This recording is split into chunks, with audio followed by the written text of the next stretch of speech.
Bonjour à tous et heureux de vous retrouver aujourd'hui pour une nouvelle recette. Aujourd'hui, c'est une côte de veau, sauce soja et purée de pommes de terre au Beaufort. Ça va être encore bien gourmand aujourd'hui. Pour cela, prenez une belle côte de veau, à peu près 400-600 g pour 2 personnes, une belle cuillère de crème fraîche, un petit peu de persil, du Beaufort et de la sauce soja salée. Pour commencer, nous allons réaliser la purée de pommes de terre au Beaufort. Pour cela, on commence par éplucher les pommes de terre. À la maison, vous pouvez le faire à l'économe. Moi, c'est vrai que j'ai tendance à le faire avec un petit couteau d'office. Moi, je travaille avec de la pomme de terre Agatha pour faire la purée. C'est ce qui me permet d'avoir une purée vraiment lisse et vraiment agréable. Quand c'est la période, prenez de la binge, de la grosse pomme de terre. Elle est un petit peu plus farineuse, mais c'est tout aussi bien. Je les coupe en 4, comme ceci. Ça suffit et ça permet d'avoir une purée de pommes de terre vraiment onctueuse. Surtout que nous allons rajouter du Beaufort. J'ai préparé mon eau. Je rajoute un petit peu de sel à l'intérieur, comme ceci. L'eau de la pomme de terre est là. Je rajoute les pommes de terre à l'intérieur, comme ceci. Voilà, je laisse cuire les pommes de terre 15 à 20 minutes, de manière à obtenir vraiment une belle pulpe de pommes de terre. Moi, je le fais au presse-purée. Je récupère la pulpe et nous allons la travailler avec le Beaufort. Notre pulpe de pommes de terre est prête, elle est dans la casserole. Alors, je rajoute un petit peu de Beaufort à l'intérieur, comme ceci. Un petit peu de crème liquide. Je viens bien mélanger le tout de manière à faire une belle purée au Beaufort, bien onctueuse.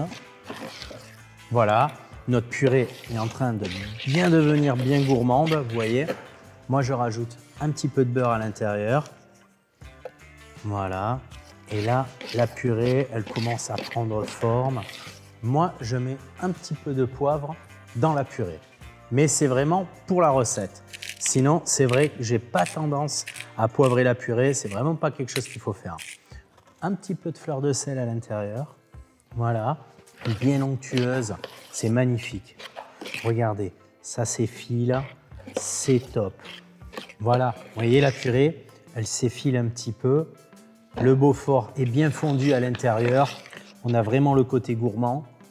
Avec la côte de veau, ça va être fabuleux. Notre purée de pommes de terre au Beaufort est terminée.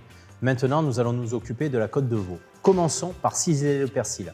Vous voyez, on le cisèle bien fin, comme ceci, de manière à donner beaucoup de goût et le goût très frais du persil. Mettez une belle noisette de beurre, un petit trait d'huile d'olive, notre beurre émoussant, et nous démarrons notre côte de veau. Je l'assaisonne, sel, moulin à poivre, bien assaisonnée, elle commence un petit peu à caraméliser, vous voyez. Je la retourne. La côte de veau cuit à peu près 8 à 10 minutes.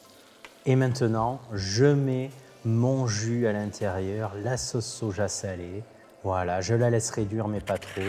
J'ajoute une belle cuillère de crème fraîche. Oh, j'en mets une deuxième, voilà. Comme ça, elle est encore plus gourmande. Un petit trait de jus de citron sur le dessus. Alors ça, c'est l'astuce. Le jus de citron, ça permet de bien serrer la crème. Le citron, le veau, ça marche, on le sait. Et on glace bien. Et je finis par mon persil dessus. Allez, on va la dresser. Regardez, belle purée de pommes de terre au Beaufort, bien onctueuse, bien crémeuse. Alors moi, ce que je conseille, c'est dresser comme ça. Simplement, bien la purée sur le dessous, là. Regardez, c'est le Beaufort qui accroche notre côte de veau. Regardez, comme elle est belle, elle est bien glacée, bien juteuse. On vient la disposer sur le dessus, comme ceci. On met un petit peu de sauce pour terminer, notre petite sauce soja là, persil, crème sur le dessus là. J'espère que vous avez passé un bon moment et que cette recette vous a plu. À très bientôt pour une nouvelle recette.